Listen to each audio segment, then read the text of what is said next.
Well, let's get started this morning. See if we can get a few people in here and kind of warm things up. I'm up here at the shop. Uh, got my short sleeve T-shirt on, and it's a little bit nippy inside the shop, but we'll manage. We'll manage. I'm gonna try to. I went ahead and raised the door. Jim usually has the furnace on for a little bit early in the morning like this, but Jim's not here this morning. I'm here by myself, so we'll just have to go with that. And hopefully we can get a few people in here and we can get to chatting and talk about some things. I got to talk about this Dixie chopper right here behind me. I'm having issues with it. Uh, I turned it off. I turned it off when, well, I guess about 3 or 4 weeks ago now. I was mowing, everything's fine. Parked it underneath the new part of the building here and cut it off. And then I asked Jim, I said, Jim, how about mowing a little bit? Well, we went out there to get it started. It wouldn't start at all.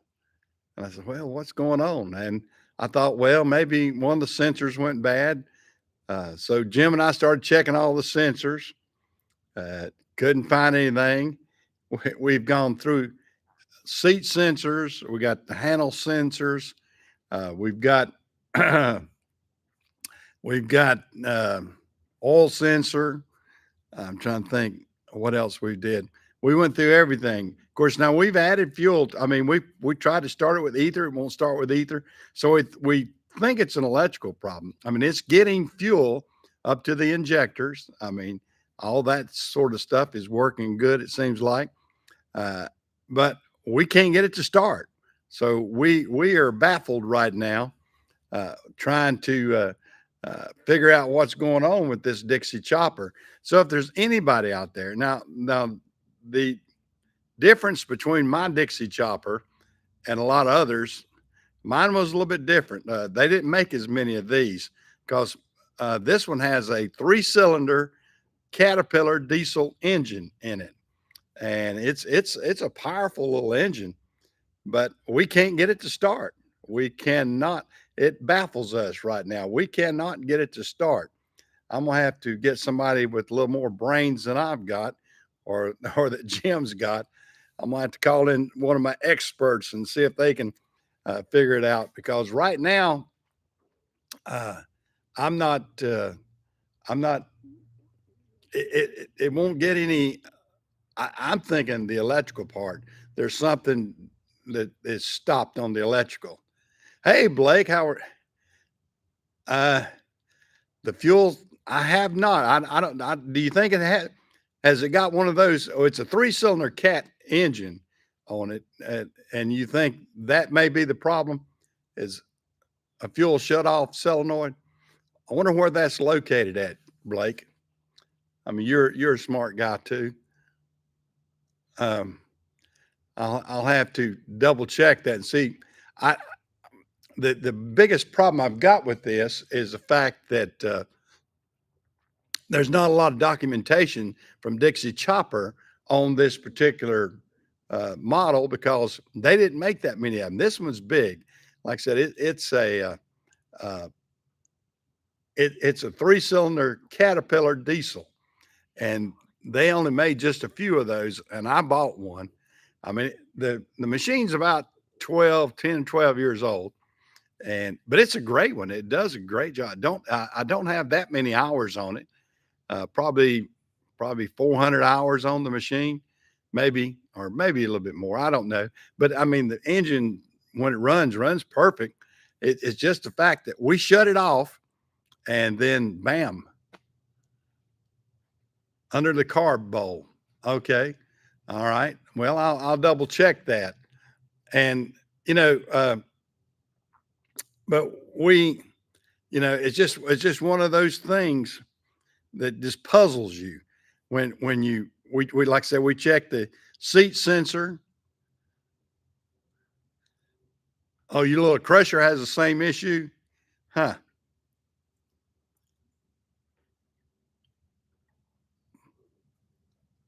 there's strange white stuff coming down. No, I don't know what.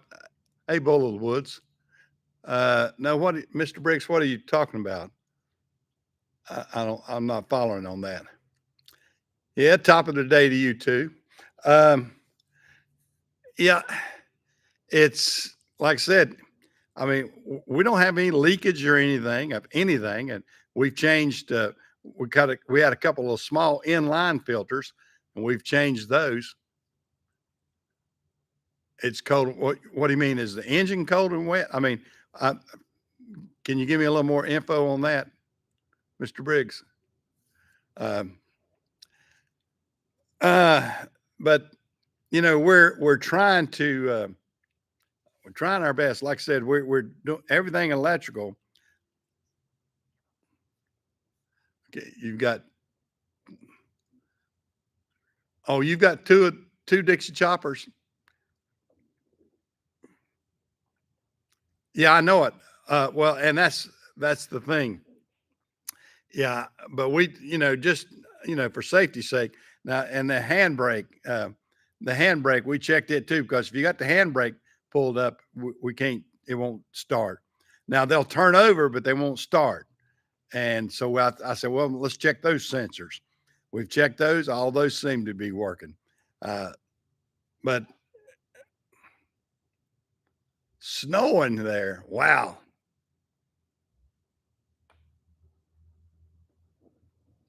Oh, yeah. Oh, that's why it's cold. Oh, well, it's not cold. It's supposed to get up to 72 degrees your day. I mean, this morning I've got the door wide open here on the shop. Uh, it's, I think 62 degrees right now, which is a little bit nippy here in the shop here. Oh me. Yeah, we're checking fuses. We check every fuse that's on there. Uh, I mean, at least we think we have. I mean, we've checked every. I mean, it's a real simple machine, and that's what puzzles me. I mean, it's not a real electronic machine or anything like that. It's all mechanical. I mean, it has no def. It has no uh, any of these things that people hate about the new diesels and everything. This one doesn't have it. I mean, this one was pre-emissions on that type stuff, and um, it's not burdened with all the crap that they put on stuff now, and that's what really puzzles me because I'd like to be able to solve it and move on with it. I mean, Jim's worked almost a week on it, and we're just it's really puzzling us. And I was hoping maybe somebody out there, with more knowledge about these Dixie choppers, uh, could probably help me out. And it's puzzling. It's puzzling right now, but it is what it is. And if anybody knows anything, please let me know. Or if you know somebody that is good about Dixie choppers, have them chat. I mean, give me a comment later or whatever, and I'll try to follow up on it and everything. Fuel pump cracking a line. Yeah, now we changed fuel lines. That's the other thing. We changed fuel. We changed fuel lines, and we changed we changed out an oil sensor because we thought maybe it's got a low oil pressure sensor. So we changed out the low oil pressure sensor, and and maybe in hopes that that was it, and it wasn't it. Of course, it's not. It's not low in oil. It's not low in fuel. I mean, we've got fuel and oil, and we just can't get it to electrically start, and that's what's got us puzzled. And like I said, that's it right in the background here, as you see.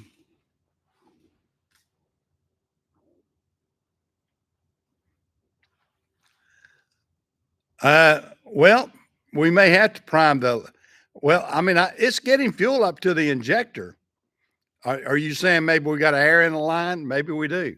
It's possible that we have air in the line because I know we had that problem with my tool cat, and we actually put an electric fuel pump on the tool cat because it had a sort of a shut off type thing on the fuel pump, and we bypassed that because it was shutting down the tool cat. And we I put an electric fuel pump. So instead of priming the filter every time, uh, and we may go back and double check that, because we did have an issue like that with the tool cat and we thought we did it like you did everything else. We filled up the fuel filter, and when we put it up, and then we had to go back and see that you're not supposed to do that, that you're supposed to let the pumping into the fuel filter on that particular model. And then, but the pump part, or the fuse part up there, it's got like a, oh gosh, I'm trying to explain what it was.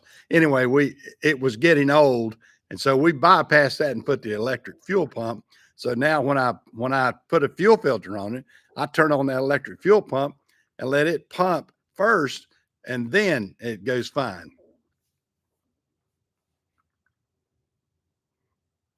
Yeah, well, and that could be it. It could be air in the line somewhere, and that's somewhat what we think. It could be that, and because we crank and crank and crank on it, it will not start. So, we'll go back and double check that and bleed all the lines and everything else, and I think we've changed out fuel filter and oil filter. Somewhere along the lines, we got something. I mean, we thought it was just a stopped up fuel filter to begin with.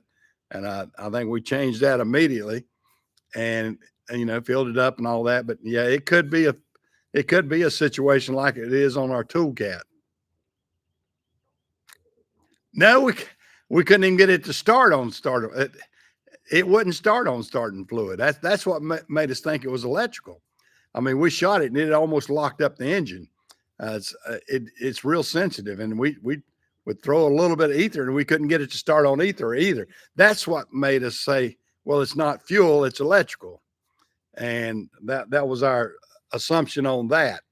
So I'd try to crank it, and Jim was shooting a little bit of ether on it, and it would almost lock it up. So I stopped after. When it gets like that, I don't even mess with it anymore, because I don't want to take a chance of, you know, locking up the engine on ether. But that's the price you pay, I guess, with equipment. And when you're in, of course, this is not under warranty of any sort of, because it's, like I said, it's about 12, 13, 14 years old. I bought it. I want to say I bought it somewhere around 2010, uh, 2010, 2012, maybe. I don't know. Somewhere around that's when I bought it.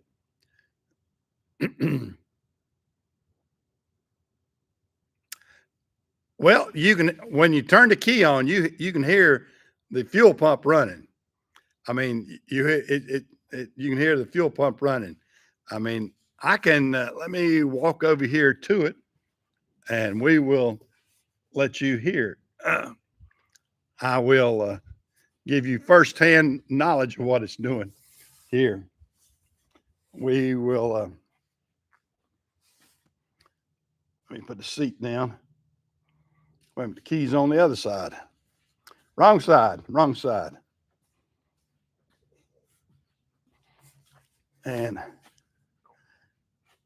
see if y'all can hear it, because you hear the clicking.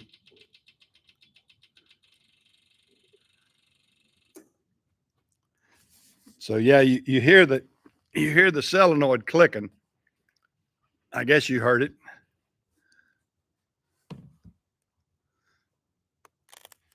Yeah, yeah. You can hear the clicking and everything. So I don't. It's not the full solenoid, I don't think. And I mean, of course, at this point, I'm gonna kind of probably be throwing parts at it. Go replace this part, replace that part, until I can find something that lets it start. Like I said, we've already put uh, that oil pressure switch, because I wanted to make sure it wasn't oil. I mean, something that shut it down, and it makes me think that it's something still electrical that we're overlooking, and I don't know. I'm perplexed. If anybody anywhere out there knows Dixie choppers, especially diesel. That's the thing about it. This is the big. I don't even know what the model number is. Yeah, there it is. 3674D. 3674D is what my Dixie chopper is. Let me write that down. I'm gonna write that down so everybody said. Uh,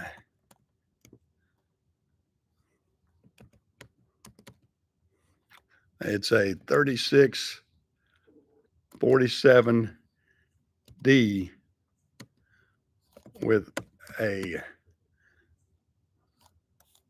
3-cylinder.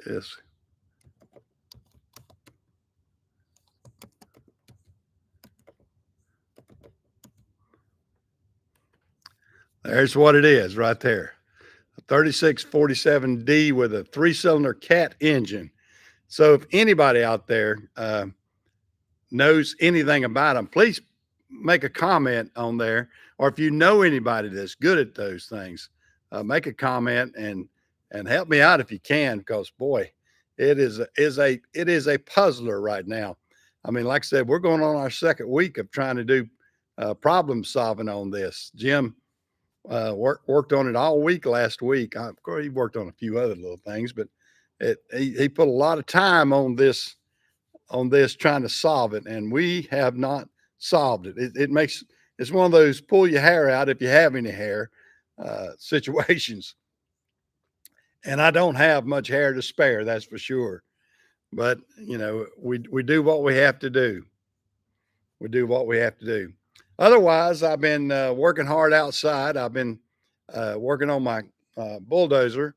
I've got me a what is that? A 951? I got a it's not a dozer, it's a loader. I bought me a 951 loader. It's about a 78, 79 model, something like that. Uh, and it's doing a good job. I've been knocking around with it.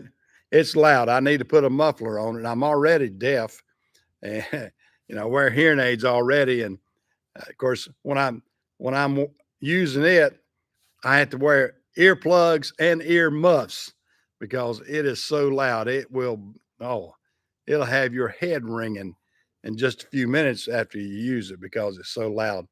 I mean, my wife says it rattles the windows at the house when I'm up here in the field. That's how loud it is. It's a loud dozer uh, or loader, but it gets the job done. I've been doing some work around my pond, and I had some when we cleaned out the pond a couple of years ago. I had a lot of dirt left over to one side, and it was up in my pasture, and I wanted to reclaim all of that. So I've been cleaning off the stuff. Okay, back of the injection pump when you and feel see if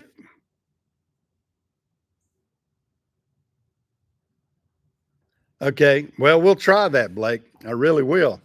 We'll try that. And I mean, like I said, you could hear that clicking of the solenoid up front. Yeah, I mean, it could be the injection pump. I don't know. Maybe I've got an injection pump that's gone bad. I hope not, because I know that ain't going to be cheap, and especially because it says CAT on it. Nothing like that is cheap, but it's possible that it's an injection pump. Uh, I don't know. Or like I said, hopefully maybe it's the solenoid, which would be cheaper, I would think. But it's something like that. It just puzzles the crap out of me. I mean, like I said, it was working fine. It was working fine. I'd mowed with it and everything, parked it underneath the shed, cut it off, had no issues with it whatsoever. And then a week or so later, went to crank it up, nothing, zilch. Wouldn't hit. I mean, it would turn over. It turns over fine, but it won't start at all. So it's crazy. Hey, Jamie.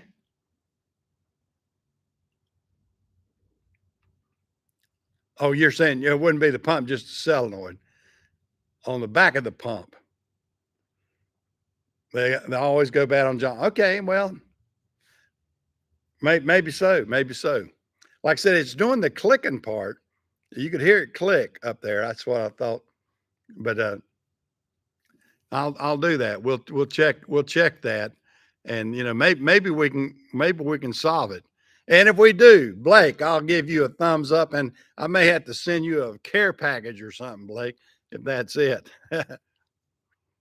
How are you and your children and your wife doing? I hope well.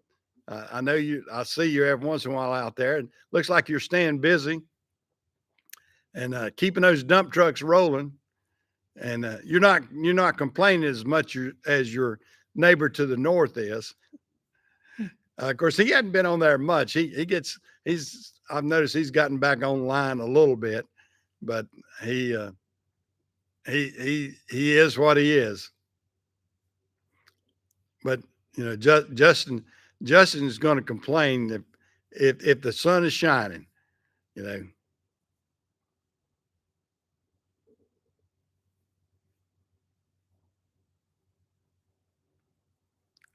well, that's great. That's great. Now, how many trucks are you running now, Blake? Don't you have what, four, something like that? I know.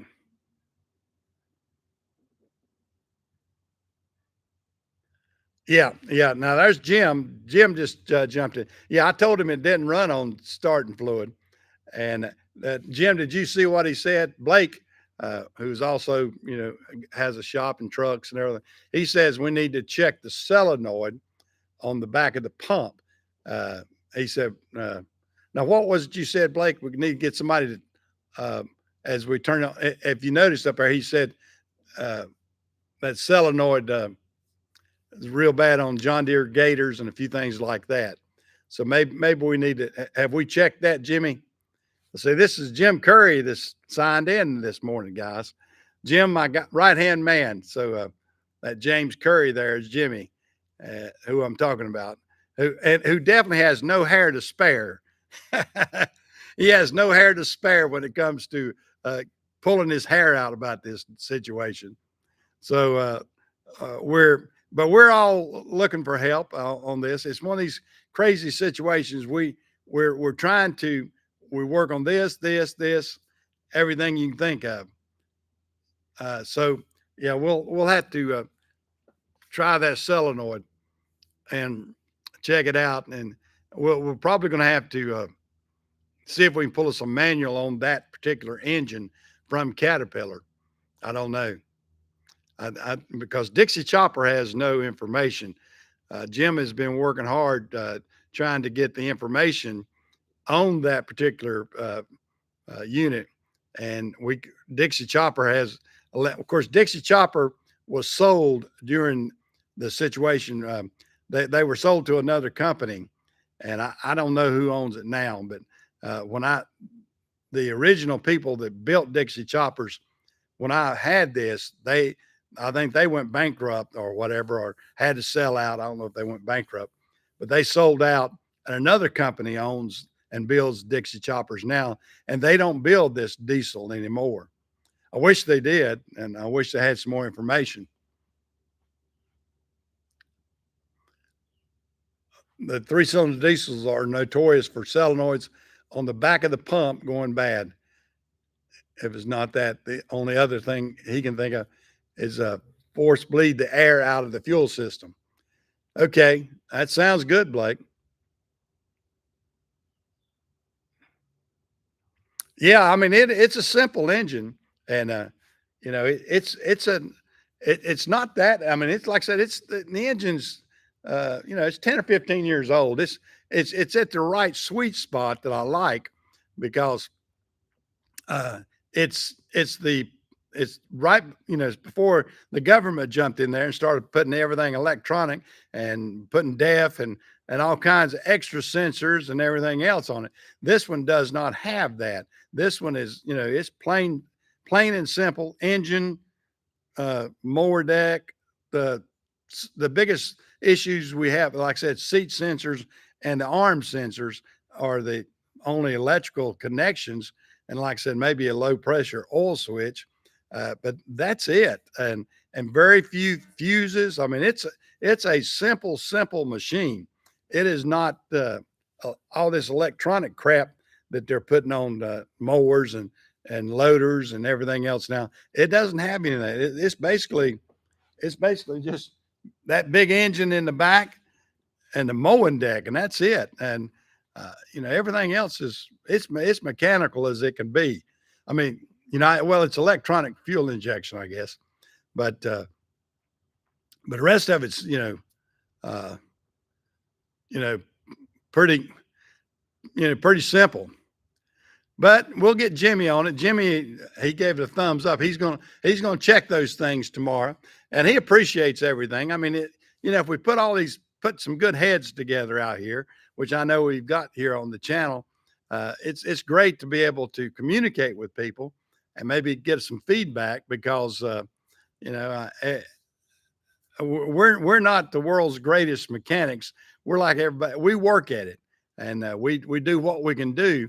But there's always somebody smarter out there, or that has run across that problem that probably can help us a lot better than we can do. But anyway, other than that, things are going pretty good. I got to get Jimmy to go over my uh, dozer again in the morning. So Jim, if you're just now hearing this, I need you to, if you can check the levels on it and everything. I went out and worked with it yesterday. I thought I smelled a little bit of antifreeze, so double check my hoses in the mornings. Make sure I don't have a cold water leak or whatever if you can. I'm going to be on the air in the morning, Jim. So I'm going to be on the radio from 7 to 10. So, and if other guys want to, let me tell everybody.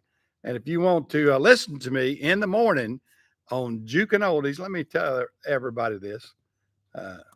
You can go on to Juke and let me get the caps locks off. You can get this app for your iPhone. Oldies.com. Yeah, you can go on there. You can go on jukeandoldies.com, or you can look that up on your iPhone or your Android, and you can get jukeandoldies.com. It's a picture of a jukebox, and you can download that app and you can listen to it on your phone. Or if you just want to go to jukeandoldies.com, what I put in there, you can get it on your computer and you can hear our DJs and everything. And I'm going to be the guest DJ or fill-in DJ in the morning. The guy that does the morning show, usually he had to take the day off. So I'm the sub, I'm the super sub. So I'm going to be filling in the morning on jukeandoldies.com. So from 7 to 10 in the morning, if you've got that app or if you got your computer nearby, flip it on, listen to me. You'll hear old Mike Jones doing his DJ. He's radio DJ. I'll be spinning the oldies, and you can listen to the oldies. And along with some beach music, we play a good bit of beach music and that kind of stuff. So I'll be playing beach music, North Carolina, South Carolina beach music, and oldies and everything on jukeandoldies.com. So tune me in tomorrow morning. Well, guys, I'm going to get off because the wife has a lot of work for me to do. I've got to get down here while it's still pretty. I mean, it's a beautiful day again today here in North Carolina. So I'm going to get off, go out and work on my Bobcat, go use it and kind of clean up down there with some mulch. Jim and I have been hauling, and I've got a bunch of mulch over at my Ford dealers. I mean, the Napa store. And I've been bringing that over here and trying to clean up around my pasture. And I've got to work on getting some more fence on my pasture and everything else. So I've got a lot of work to do. So I'm going to jump off here and call it a day for today. I've enjoyed chatting with everybody this morning, and y'all take care. And if anybody knows anything, you can tell me and Jim about the Dixie chopper. Give us a comment. I appreciate it, guys. We'll see you.